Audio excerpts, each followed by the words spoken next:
Joining me now is Steven Ehrlich, Director of Research for Digital Assets. Steven, I appreciate you coming back. Yeah, thanks for having me. You recently reported that the worlds are colliding between AI and crypto. What can you tell us? So thanks for the question, Brittany. Yeah, ever since chatbot GPT kind of took the world by storm, the chatbot created by OpenAI, there's been no shortage of efforts in crypto to sort of misappropriate that technology and sort of take advantage of that hype. In most cases, to sell tokens to investors at sky high prices.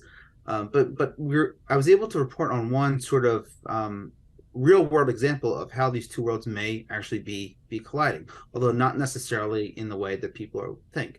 FalconX, which is a San Francisco based prime broker, and that means that it's kind of like a white glove service that caters to crypto institutional investors like hedge funds and family offices and prop shops and those types of things, by offering access to trading desks and exchanges around the world, offering credit services and loan provisioning, margin, things like that.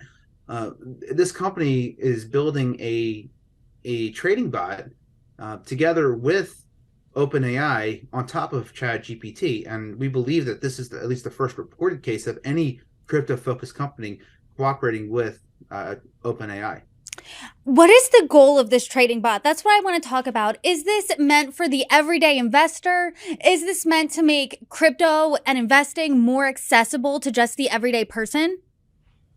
That is kind of what they're saying. And for the story, I spoke with Raghu Yarlagadda, who is the CEO of FalconX, and actually has a lot of experience in machine learning, artificial intelligence, and what we're now calling generative AI. He actually was interviewed by Sundar Pichai, the current Google CEO, and joined his team when Raghu was at Google earlier in his career. And that's what he says. I mean, he talks about the challenges in trying to come up with sophisticated trading strategies, many of which are sort of like quantitatively or rule driven, more commonly known as algorithmic trading or algo trading for short. And today, that often takes a team of coders, developers, sophisticated software, and days, months, weeks of back testing and all types of things. And his goal with this new product, this trading bot, which he's actually calling Satoshi after Bitcoin's pseudonymous founder, is to make it simple so that at least what he says is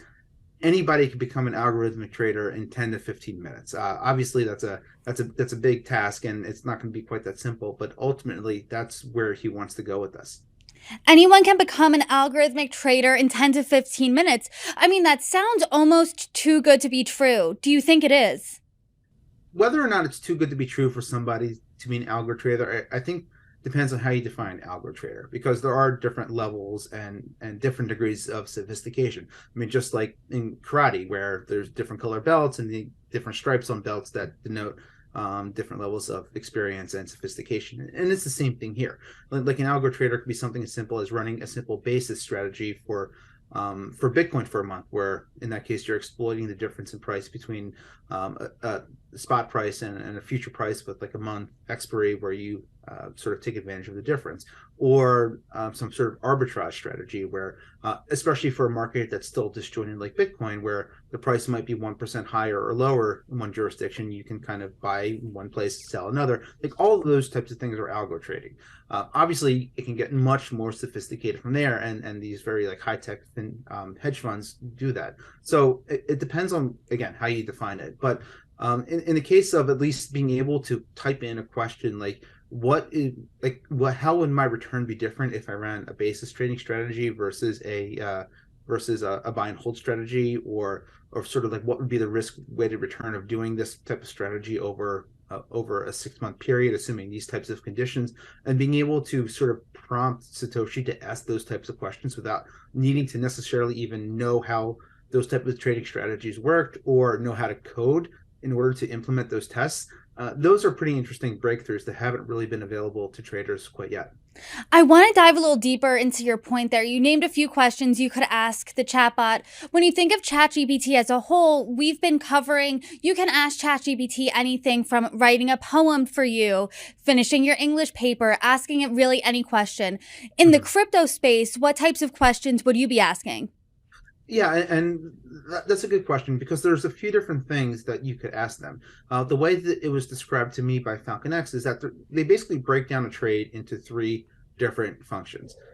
There's the pre-trade where you're trying to gather all the different intelligence out there, the reporting, the news, to kind of figure out what you want to do. And one of FalconX's clients who I spoke with for the story talked about how this step is actually very important because in a market like crypto, it's still very news driven, and especially for assets beyond just Bitcoin and Ether. And I have experience. I've seen times where the price of Bitcoin has changed right after a story that I published, and I'm not the only one at Forbes. That's happened to other people too. Granted, they have to be big stories, but it does happen. But for some smaller ones, more esoteric tokens that are not the Bitcoins, the Ethereums. A piece of news or just a social media influencer trade saying something could move that price 5 to 10%. So it's a very news driven market, at least for right now. So having access to that information is helpful. And what you can do here is the same thing you could do on ChatGPT. You could say, what's the most relevant information out there for my portfolio? And obviously, this FalconX Satoshi platform would know what your portfolio is, so it could sort of aggregate that and synthesize it into a report that you could get there. And right now, ChatGPT's internet background or its history only goes up to about 2021. So FalconX has been able to ingest more accurate data, which is something that I tested with the company when they were doing it then. So you could do that. You could ask it more sophisticated questions like comparing the white papers, which is kind of like I wouldn't say it's a high level document, but it's an introductory document that is somewhat technical to how certain protocols and platforms and blockchains work. I asked it a question about how to compare two different similar white papers and list out the three biggest differences. And it did that in a relatively quick amount of time. So you can do those types of things to get that information. And then ultimately where it's going is that this company is going to be able to, or Satoshi is going to be able to help you backtest trading strategies, which basically means you look at historical data and see how a particular strategy would have done under those conditions. And then from there it'll kind of help generate ideas, like new ideas for how you might want to trade based on these conditions. Or you could give it a hypothetical scenario and say, like, imagine we're in a world where Bitcoin's worth this, interest rates are this, like what are some of the options available to me? And it would at least be able to understand what you're saying and take this big library of information that it has and generate output, generate opportunities.